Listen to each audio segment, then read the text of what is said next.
Bismillahirrahmanirrahim. Assalamualaikum warahmatullahi wabarakatuh.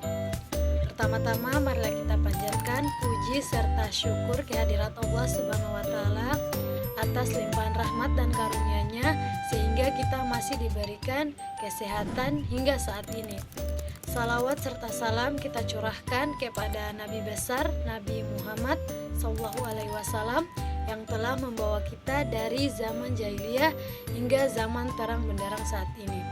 Sebelumnya perkenalkan, nama saya Rizka. Saya sebagai moderator yang akan memandu jalannya presentasi kelompok kami. Ya, langsung saja ke materi. Untuk pemateri pertama akan dibawakan oleh saudari Widyayanti. Kepada pemateri saya persilakan. Saya Widyayanti Yelasabala. Di sini saya akan menjelaskan materi tentang fase-fase perkembangan luar negeri politik. Saya Widyayanti Yelasabala. Di sini saya akan menjelaskan tentang fase-fase perkembangan politik luar negeri Australia sejak lahirnya Commonwealth of Australia. Jadi, Australia telah mengalami perkembangan politik luar negeri sejak pembentukan Commonwealth of Australia pada tahun 1901. Sebelum Perang Dunia I, Australia mulai menetapkan dasar-dasar luar negerinya sebagai negara merdeka dengan kebijakan yang lebih independen dalam perdagangan dan imigrasi.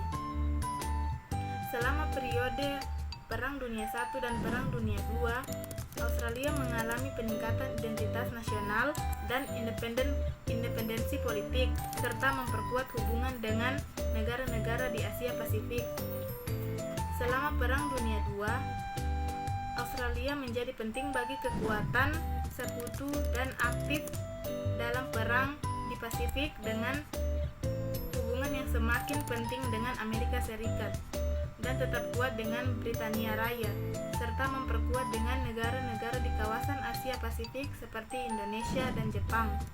Sekian materi dari saya, selanjutnya akan dipaparkan oleh Paula Febiola Ramusa.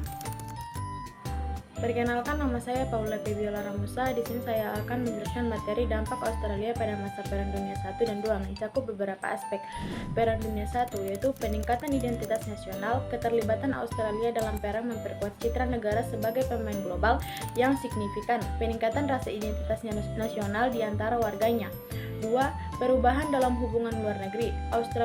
Australia mulai mengambil langkah-langkah untuk memperkuat hubungannya dengan negara-negara lain di kawasan Asia Pasifik, menandai awal dari kebijakan luar negeri yang lebih independen. Perang Dunia II. Keterlibatan aktif. Australia berperan penting dalam perang di Pasifik sebagai anggota sekutu, memberikan kontribusi besar dalam upaya perang. 2. Penguatan hubungan internasional. Hubungan Australia dengan Amerika Serikat menjadi semakin penting sementara hubungan dengan Britania Raya tetap kuat. Ini membantu Australia memperkuat posisinya di panggung internasional. Sekian materi dari saya, dan selanjutnya akan dijelaskan oleh Dinda. Selanjutnya yaitu Australia memperkuat hubungan dengan negara-negara di Asia Pasifik selama Perang Dunia II. Yang itu yang pertama, kerjasama militer. Australia terlibat dalam berbagai operasi militer di kawasan Asia Pasifik, termasuk kampanye melawan Jepang di Pasifik. Kerjasama militer ini memperkuat hubungan Australia dengan negara-negara seperti Amerika Serikat, Britania Raya, Selandia Baru, dan negara-negara Asia Pasifik lainnya yang berjuang bersama melawan Axis Powers.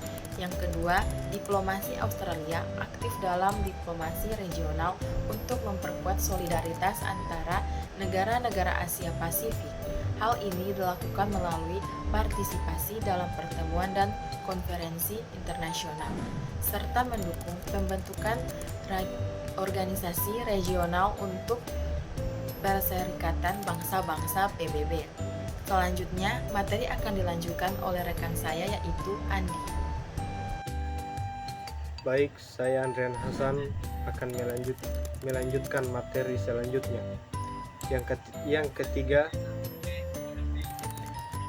berperan dalam pembebasan wilayah terjajah. Australia berperan dalam pembebasan wilayah-wilayah yang diduduki oleh Jepang di Asia Pasifik, seperti Papua Nugini dan Kepulauan Pasifik. Ini memperkuat hubungan Australia dengan negara-negara di wilayah tersebut. Melalui upaya-upaya ini, Australia berhasil memperkuat hubungannya dengan negara-negara di kawasan Asia Pasifik dan memainkan peran yang signifikan dalam menjaga stabilitas dan perdamaian di wilayah tersebut selama dan setelah Perang Dunia II. Terima kasih. Assalamualaikum warahmatullahi wabarakatuh. Perkenalkan, nama saya Hasan dari kelompok 7 akan membacakan kesimpulan dari PPT ini. Jadi, berdasarkan pembahasan di atas dapat disimpulkan perkembangan politik luar negeri sejak lahirnya Commonwealth of Australia hingga masa Perang Dunia I adalah transisi dari dominasi kekuatan kolonial Britania Raya menuju identitas luar negeri yang semakin menegaskan identitas nasionalnya melalui keterlibatannya dalam konflik tersebut yang memperkuat hubungan dengan seperti Amerika Serikat. Masa Perang Dunia II menandai pengukuhannya sebagai kekuatan regional, khususnya melalui keterlibatannya dalam kampanye bersifat melawan Jepang. Ini menandai awal dari ketergantungan yang lebih besar pada Amerika Serikat untuk keamanan dan kebijakan luar negeri. Baik, itulah presentasi dari saya akhiri. Wabillahi taufiq wal hidayah. Wassalamualaikum. Itulah hasil pemaparan materi dari kelompok kami. Sekarang saya akan membuka sesi tanya jawab. Jika ada yang ingin bertanya, silakan tinggalkan pertanyaan di kolom komentar. Saya akhiri dengan ucapan wassalamualaikum warahmatullahi wabarakatuh.